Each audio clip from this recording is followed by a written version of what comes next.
내일부터는 낮 시간에도 말씀드린 대로 한 주간 고난 주간으로 온 교회들이 지킵니다. 세계 모든 교회가 이제 부활주일 한 주를 앞두고 고난 주간으로 지키는데 우리는 이번에 두 가지 좀 목적을 가졌으면 좋겠어요. 첫째는 우리 속에 가장 소중한 은혜, 구원의 은혜가 주님에 대한 첫사랑이 회복이 되고, 두 번째는 흐트러졌던 분주한 삶을 주님 앞에 단정하게 집중할 수 있는, 또 잃어버렸던 기본기를 회복할 수 있는, 옛날에 이랬었는데 그런 말 하지 말고 제일 중요한 게 오늘 내가 어떻게 사느냐가 제일 중요합니다. 아멘. 옛날에 우리가 이렇게 살았었는데 그것도 좋은 추억이지만 추억은 추억이에요. 오늘 내가 어떻게 사느냐가 가장 중요합니다. 그래서 한 주간 동안은 우리가 또 남은 10개월, 이제 몇 개월 남았나요?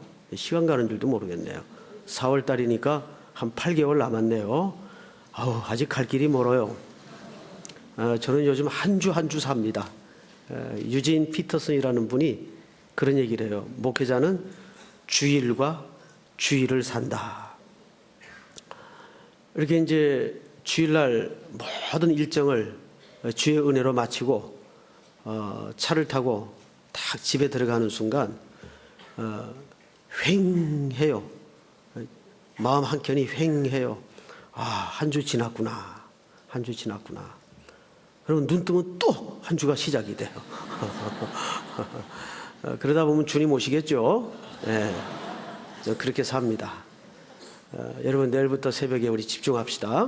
네, 그래서 오늘 설교는 길게 안 하고 평상시대로 하겠습니다. 평상시대로. 요즘 한국 사회가 가장 큰 화두가 있다면 소통이라는 문제일 겁니다. 그런데 이 소통은 국가만의 문제는 아니죠. 직장에서든지 심지어는 교회에서도 소통은 굉장히 중요합니다. 근데 소통의 가장 중요한 키워드가 뭘 것 같아요? 우리 소통하는데 소통이 뭡니까? 뭐가 소통이에요? 누가 써놓은 글을 그냥 조금 인용해서 제가 나름대로 정리한 걸 여러분들에게 한번 소개를 할게요. 소통은 이분이 이렇게 표현을 했네요. 공감이다.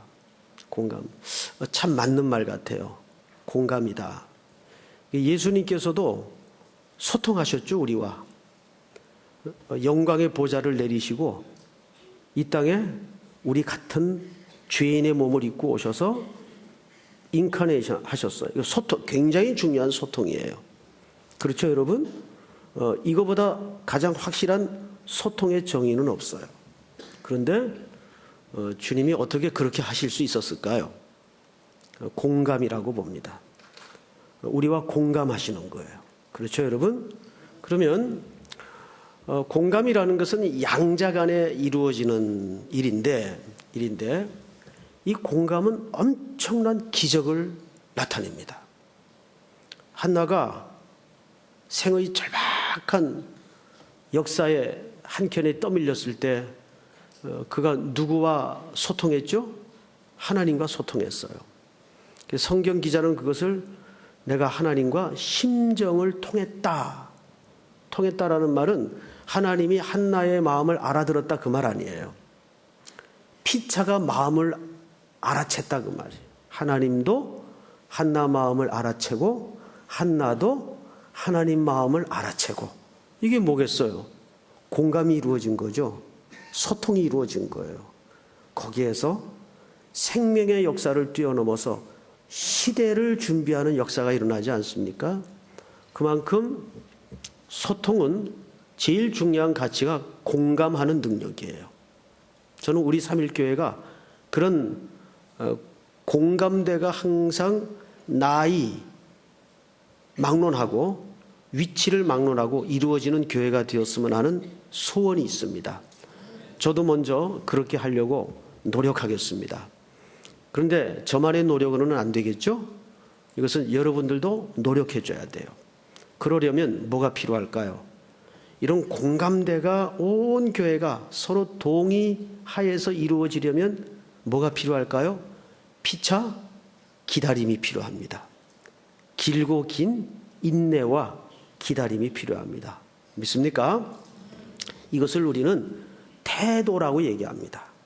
오늘 예수님께서 12제자를 둘씩 짝을 쥐어서 이제 드디어 파송을 합니다. 이 파송을 한다는 말은 잘 준비하여 보낸다라는 뜻인데 사실 제자들이 준비가 잘 안 됐죠. 그런데 하나님께서 예수 그리스도를 통해 아주 중요한 준비 하나를 시키셨습니다. 지난주 예수님은 고향을 방문했어요. 그렇죠? 그 고향 방문이 몇 번째 방문이었던가요? 2번째 방문이었어요. 첫 번째 고향을 방문하고 나서는 별로 재미없었어요. 냉대와 조롱 속에 쓸쓸히 떠밀려 나와야 되었습니다. 근데 그때는 혼자 방문을 했다 그랬어요. 지난주 2번째 방문 때는 제자들을 데리고 방문을 했습니다. 고향 사람들이 자기에게 태도가 어떨지를 알 텐데 왜 그런 모습 보이려고 제자들 데리고 갔나? 거기에 중요한 목적은 기억하시죠?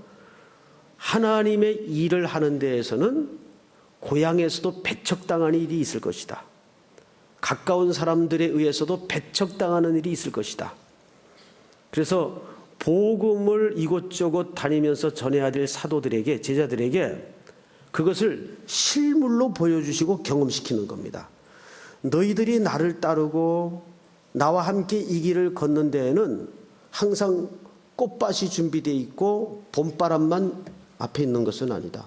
거센 바람도 불 것이고 배척도 당할 것이고 조롱도 겪을 것이며 이것을 고향 땅 2번째 방문을 통해서 실물 교훈으로 제자들에게 가르쳐 주신 거예요. 그리고 나서 이제 제자들에게 둘씩 짝을 보내서 파송을 합니다. 근데 둘씩 짝을 맺는 이유는 항상 신명기 율법에 보면 둘은 무슨 수입니까? 증거의 수, 증인의 수입니다. 피차가 증인이 되는 거예요. 그래서 모든 교회 일은 항상 최소한의 수가 둘 이상입니다. 같이 하도록 돼 있어요. 굉장히 중요해요. 어느 게 낫나 한번 생각을 해보세요.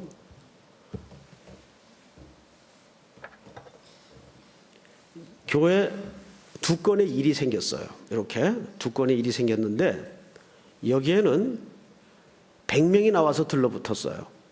여기에는. 근데 요거는 실제 따지자면 10명이 나와서 해도 충분히 할 수 있는 일인데 어떻게 진장이 악착같이 동원을 해가지고 100명이 나와서 이 일을 들러붙었어요.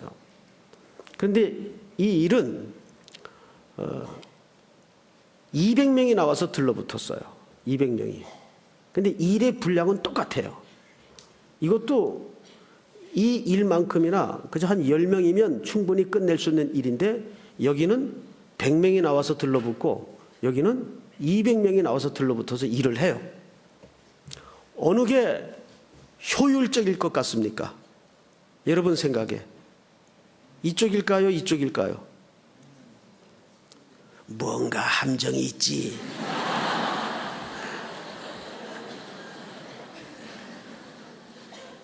어느 쪽이 효율적일 것 같아요? 100명이죠. 그런데 교회는 200명이 나와서 일하는 게 효율적입니다. 아니, 효율적이라는 표현보다는 이익입니다. 왜 그런지 아세요?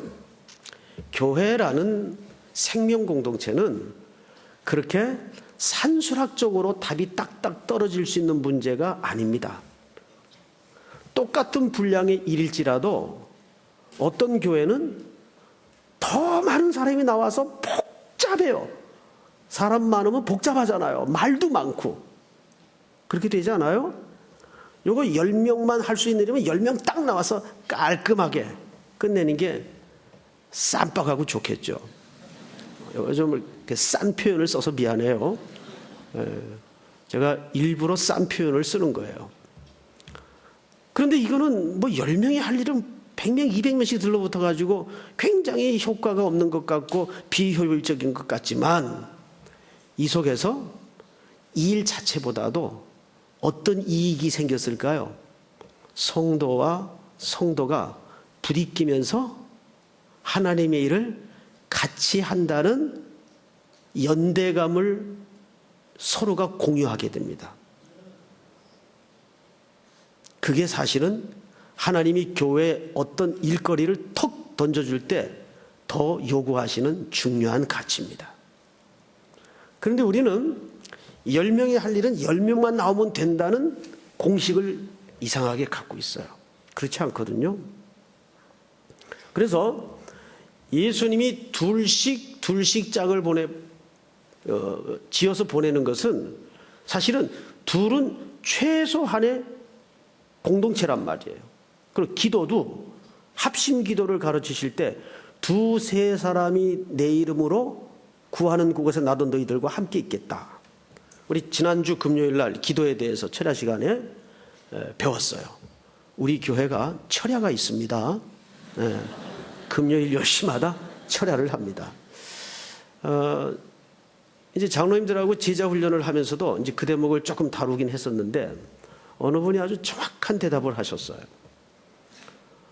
왜 여러 사람이 기도하는 게 더 좋을까요? 서로 좋은 걸 감시하기 때문일까요? 서로 목소리를 크게 할 수 있기 때문일까요? 아닙니다. 하나가 기도하는 것보다는 둘이 기도하는 것이 더 객관적이고 이타적인 기도를 할 수 있기 때문입니다.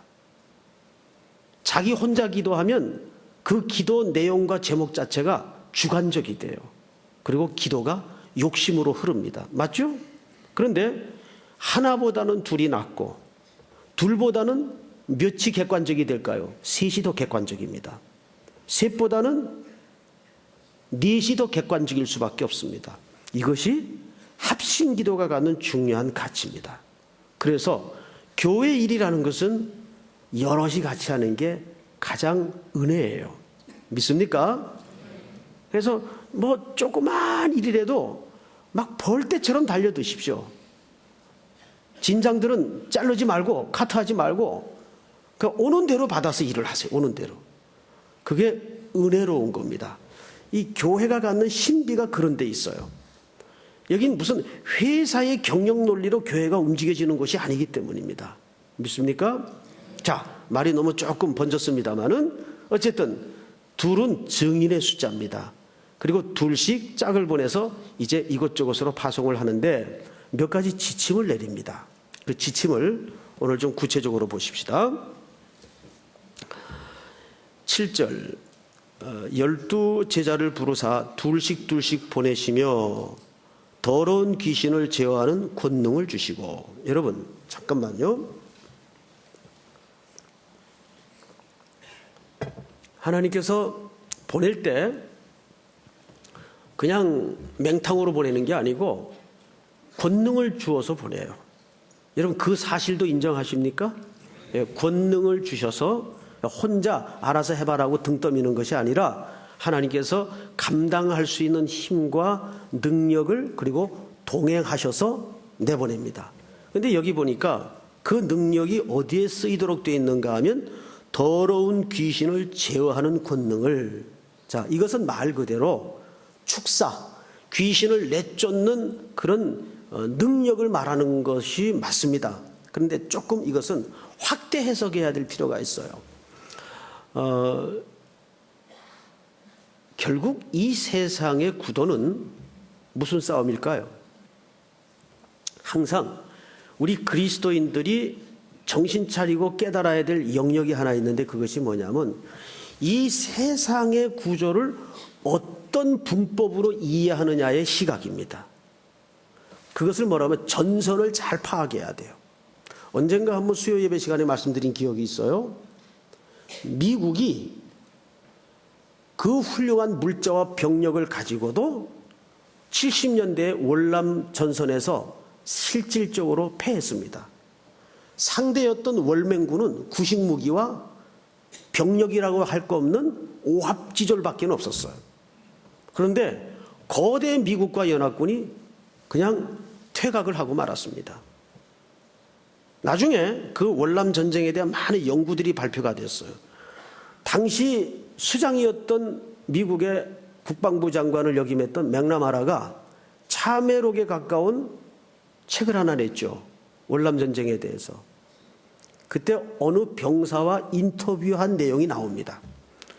자네는 우리 미국이 이 월남 전쟁에서 왜 졌다고 생각을 하는가? 라고 물었을 때 그 밀림의 정글의 전투에 직접 참여했던 미군 어린 병사가 이제는 나이가 좀 먹었겠죠? 인터뷰 답한 내용입니다. 각하, 우리는 그때 이역만리 그 정글까지 날아가서 우리가 왜 이 피를 흘리며 전쟁을 해야 되는지 이유를 몰랐습니다. 이런 대답을 합니다. 이유를 몰랐습니다. 그러니까 전선이 무언지조차를 모르고 참여한 병사가 그 전쟁을 이길 수가 없죠. 그러면서 맥나마라 국방부 장관이 그 밑에다가 노트 겸 이런 글을 적어놔요. 무슨 내용인가 하면 월맹의 호치민은 인민의 마음을 뺏는 전쟁을 했고 미국은 땅 뺏기 전쟁을 했다.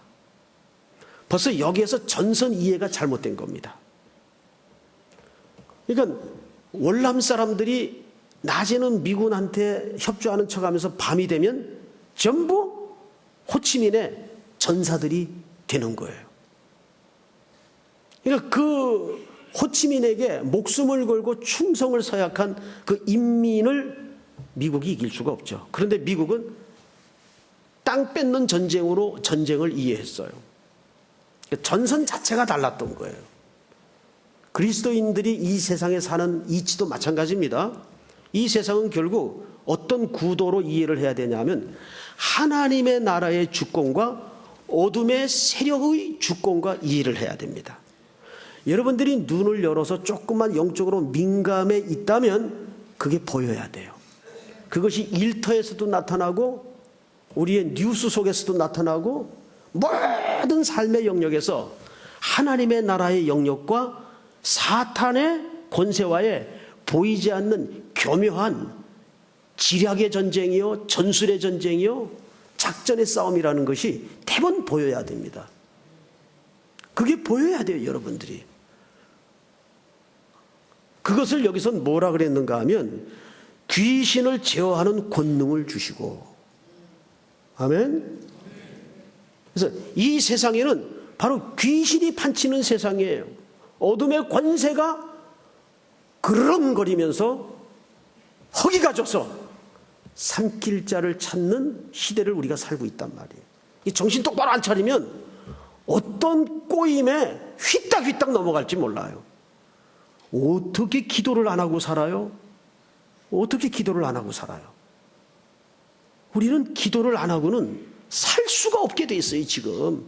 워낙 이 마지막 때라 사탄의 꾀가 보통 교묘하게 한국교회를 뒤흔들고 있는 게 아니에요. 거기 맞설 수 있는 여러분 전술이 있습니까? 대책이 있습니까? 방법이 있습니까? 우린 전술 대책 방법 없어요. 그럼 어떻게 하면 좋겠어요? 하나님 앞에 고꾸러지는 겁니다. 그걸 우리는 기도라고 얘기를 합니다. 예수님도 뭐라 그랬어요?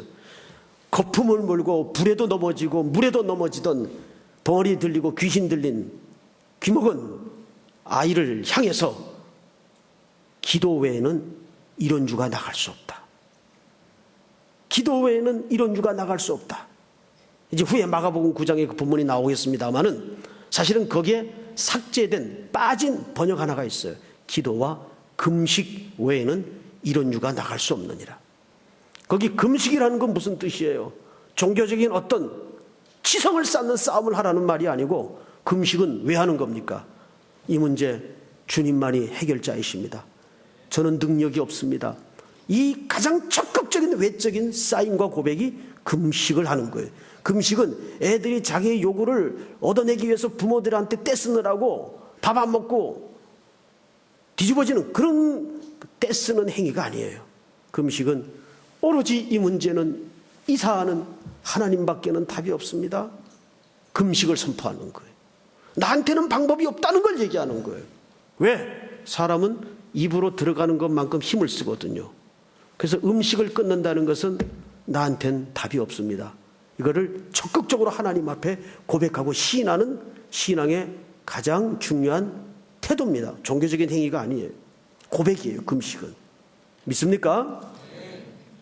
이렇게 이 세상은 하나님의 나라의 구도와 어둠의 권세를 잡은 자의 악한 영들의 구도와 우리는 거대한 전쟁을 매일매일 치르고 있는 거예요. 그런데 전쟁이 벌어지고 있는 한복판에 있는 것조차 모르는 무감각증에 걸려 있다면 어떻게 하면 좋겠어요?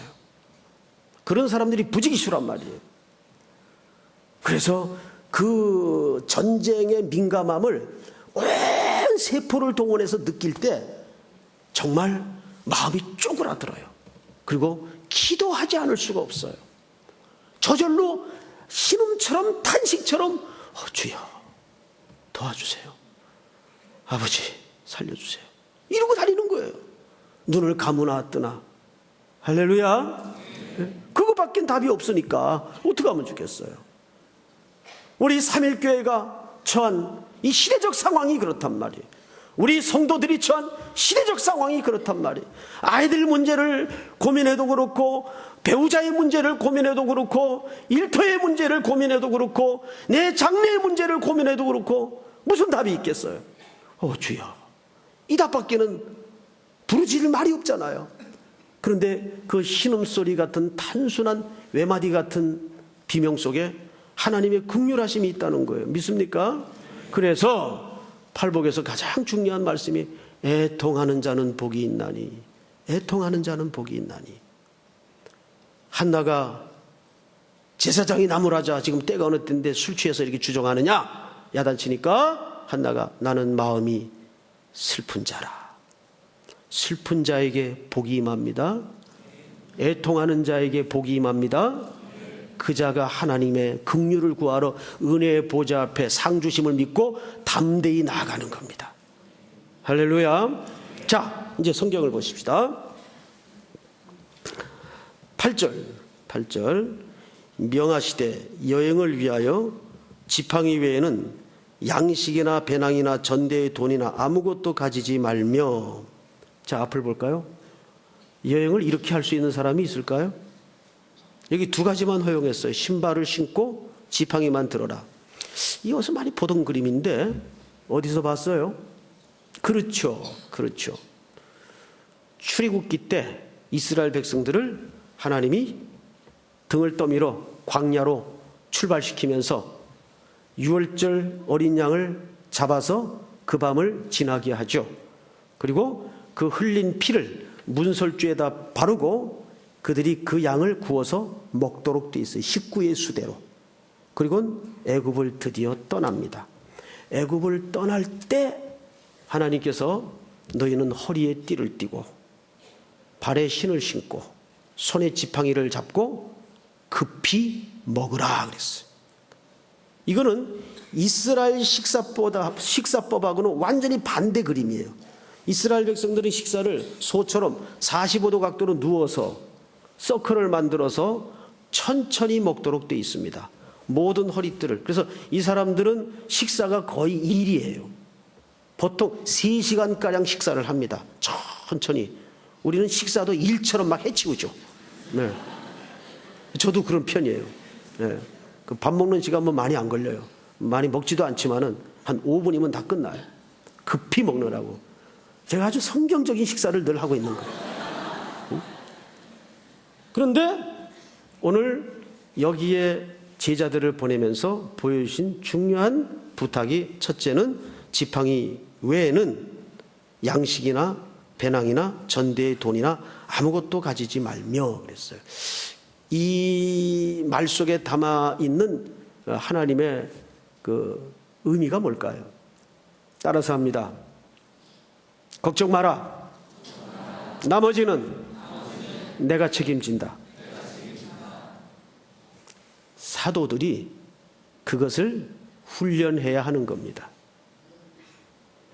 사도들이 앞으로 주님을 뒤이어서 이 땅에 교회를 세워야 될 사람들인데 제일 먼저 배우게 하는 게 뭐냐 하면 하나님 의지하는 법을 배우게 합니다.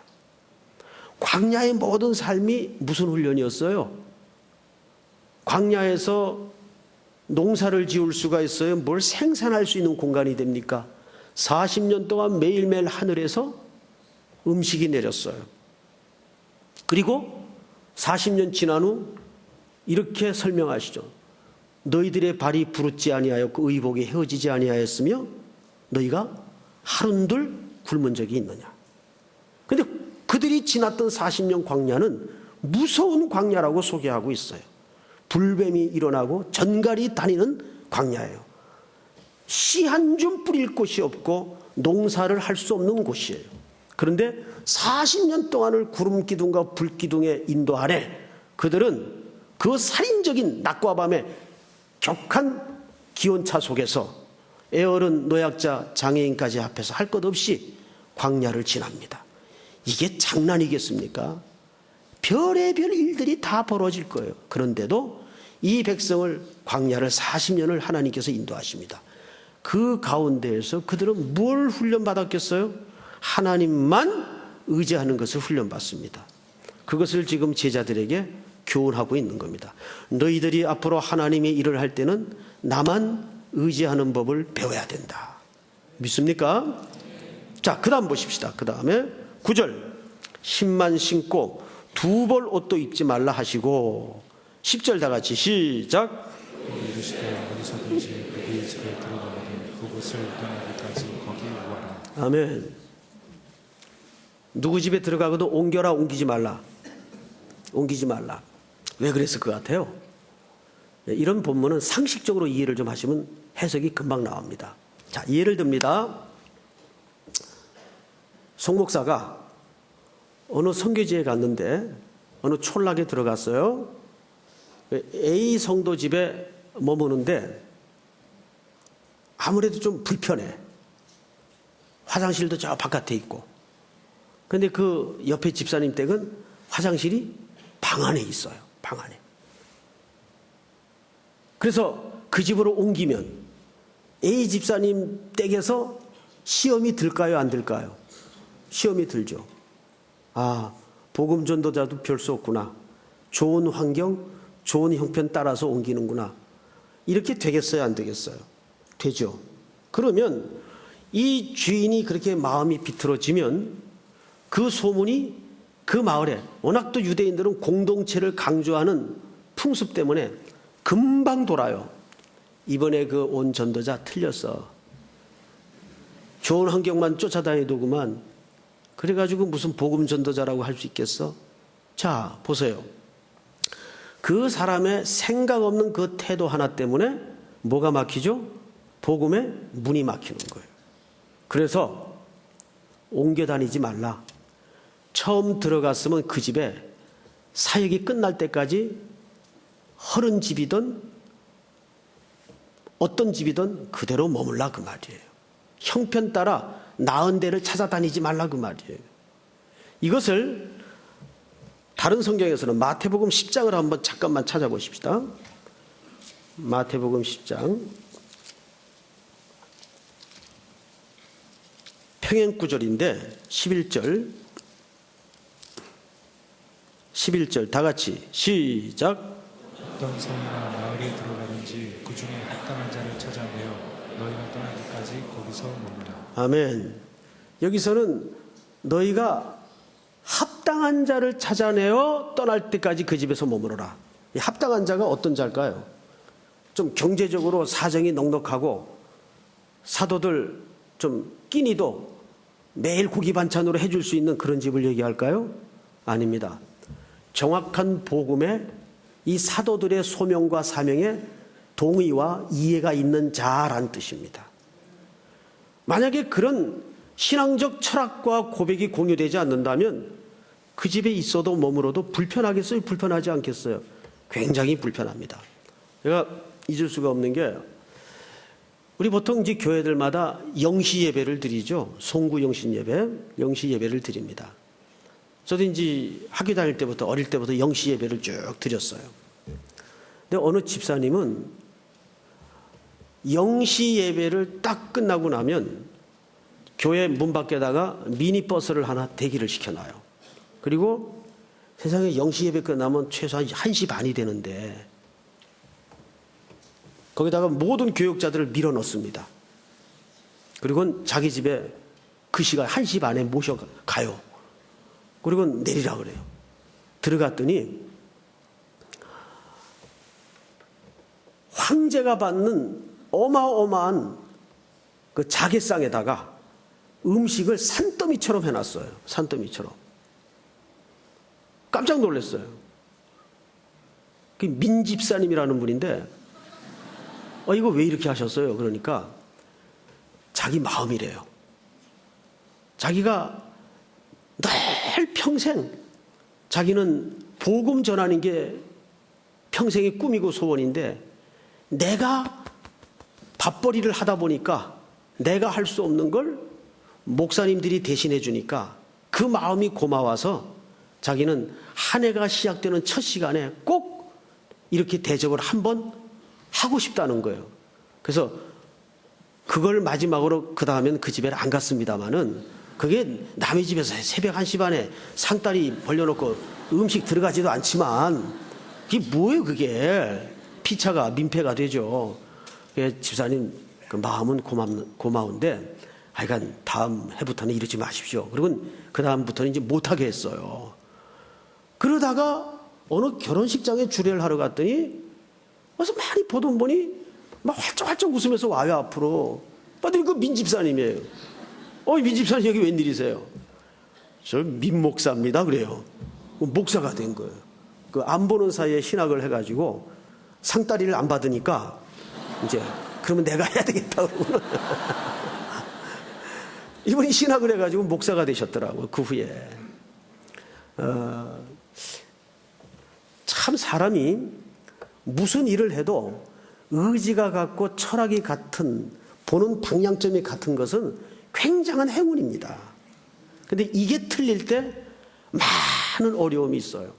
제가 요즘 우리 제자들에게 받는 뜻밖의 많은 고민 중에 하나가 어떤 고민이냐면, 어느 학생이 이제 호주에 가서 비즈니스를 했어요. 돈벌이를 잘 했죠. 그런데 돈벌이를 잘 하다가 6년째 되던 어느 해 그만 그분이 오셨어야 하고 소명을 받은 거예요. 쉽게 얘기하면. 그래서 모든 걸 순식간에 집어 내려놓고 무작정 들어와서 시험 공부를 해가지고 뜬금없이 찬바람 부는 양지 신대원에 입학을 떡 한 겁니다. 근데 그때부터 이제 파란만장한 괴로움이 시작이 된 거예요. 누구 때문일까요? 와이프 때문이에요. 와이프가 늘 하는 말이, 내가 비즈니스맨하고 결혼했지 전도사하고 결혼했냐고. 소명은 당신이 받은 건데 그럼 나는 뭐냐고. 이러고 성화를 부리는데 정말 너무 괴롭대요. 그러면서 어떻게 하면 좋겠냐 그러더라고, 날 보고. 그래서 굉장히 공감하는 웃음인데 결정은 지가 해놓고 왜 나한테 그걸 물어? 응? 제가 그런 얘기를 했어요.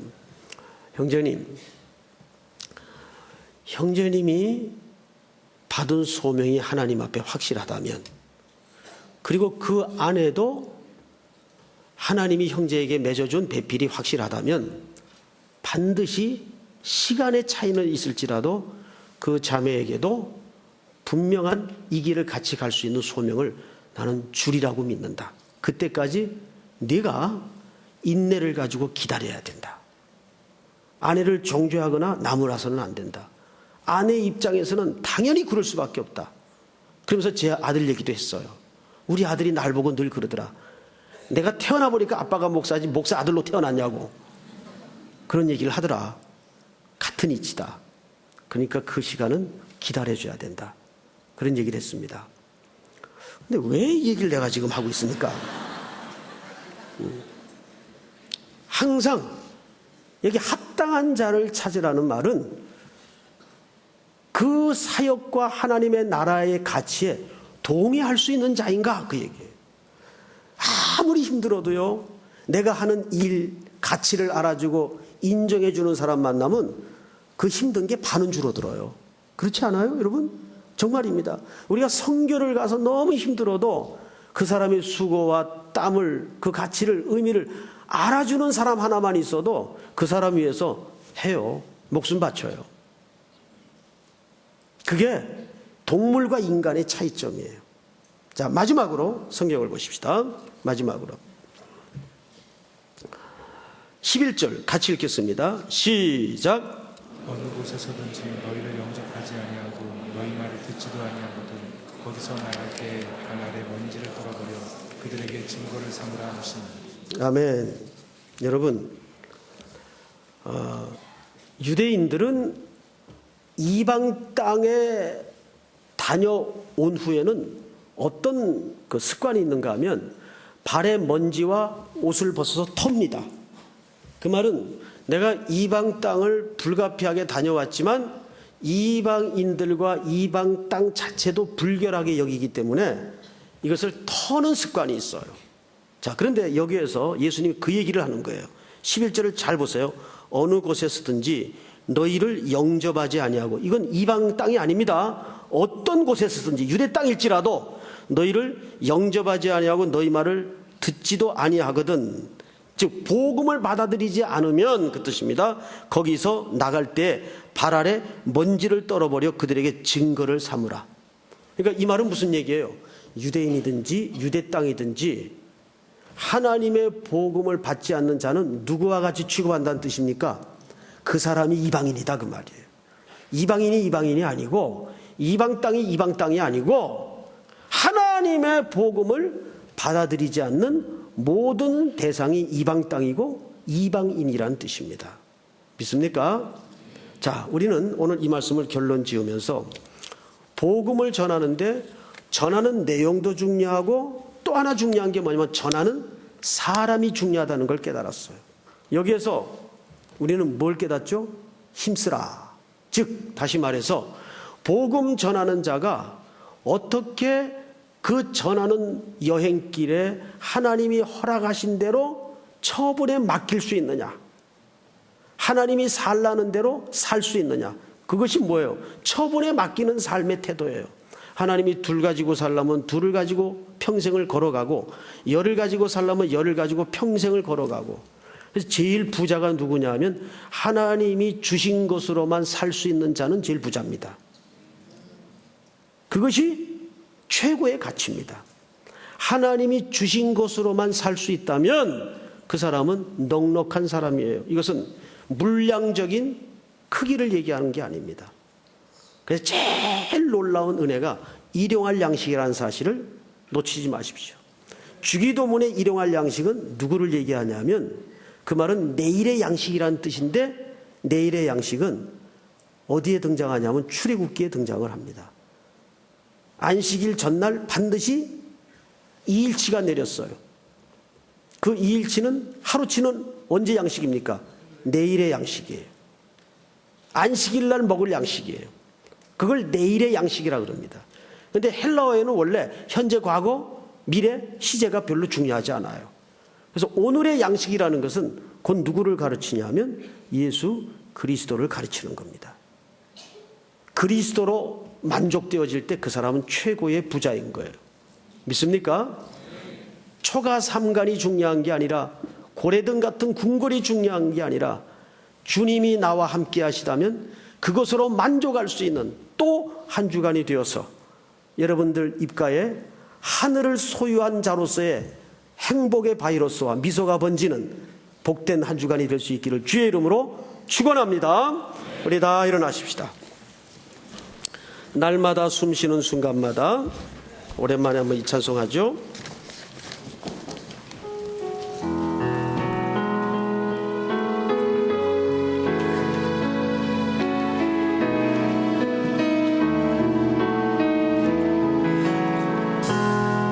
날마다 숨쉬는 순간마다 내 앞에 어려운 일 보내 주님 앞에 이 몸을 맡길 때 슬픔 없네 두려움 없네 주님의 그 자비로운 손길 항상 좋은 주시도다 사랑스레 아픔과 기쁨을 수고와 평안시 날마다 주님 내 곁에 계셔 날마다 주님 내 곁에 계셔 자비로 날 감싸주시네 주님 앞에 이 몸을 맡길 때 힘주시는 위로함 주네 어린 나를 구원하는 신사 항상 도와주시도다 내가 살아 숨을 쉬는 동안 살피신다 약속하셨네 인생의 어려운 순간마다 주의 약속 생각해보네 내 맘속에 믿음 잃지 않고 말씀 속에 위로를 얻네 주님의 도우심 바라보며 모든 어려움 이기도다 흘러가는 순간순간마다 주님 우리 3절을 다시 합니다. 인생의 어려운 순간마다 인생의 어려운 순간마다 주의 약속 생각해보네 내 맘속에 믿을 잃지 않고 말씀 속에 위로를 얻네 주님의 도우심 바라보며 모든 어려움 이기도다 흘러가는 순간순간마다 주님 약속 새겨봅니다. 우리 네 사람씩 그냥 형식적으로 인사하지 마시고 오늘도 함께해 주셔서 감사합니다. 한 주간 승리하십시오. 사랑합니다. 세 마디 하세요. 네 사람씩 동서남북 방향으로. 네.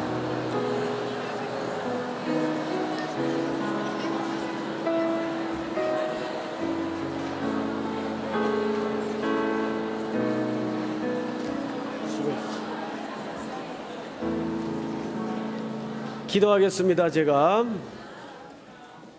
하나님 오늘도 1부서부터 8부에 이르기까지 시간마다 성찬 예식을 통해 은혜 주신 줄을 믿고 감사를 드립니다. 이제 이 밤 늦게까지 남아 경배하고 점원을 나서는 귀한 성도들 걸음걸음을 한 주간도 동행해 주시고 또 수없이 만나야 될 일들 만나야 될 사람들 합력하여 주의 뜻과 경영과 섭리가 이루어질 수 있도록 함께하여 주시옵기를 원합니다.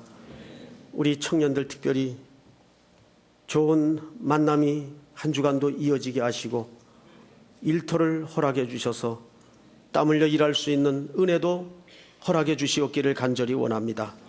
몸과 마음이 공고한 자에겐 회복을 주시고 한 주간 새벽 예배를 통해서 우리에게 잃어버렸던 기본과 주님을 향한 첫사랑이 회복되는 기적을 허락해 주시옵소서. 돌아가는 어두운 밤길도 동행해 주시옵기를 바라옵고 지금은 우리 구주 예수 그리스도의 은혜와 하나님 아버지의 크신 사랑과 성령님의 교통하심이 머리 숙여 경배를 드리며 저문을 나서는 귀하고 귀한 우리 성도들 머리 위에 복중의 생명까지 영원토록 함께 있을지어다. 아멘.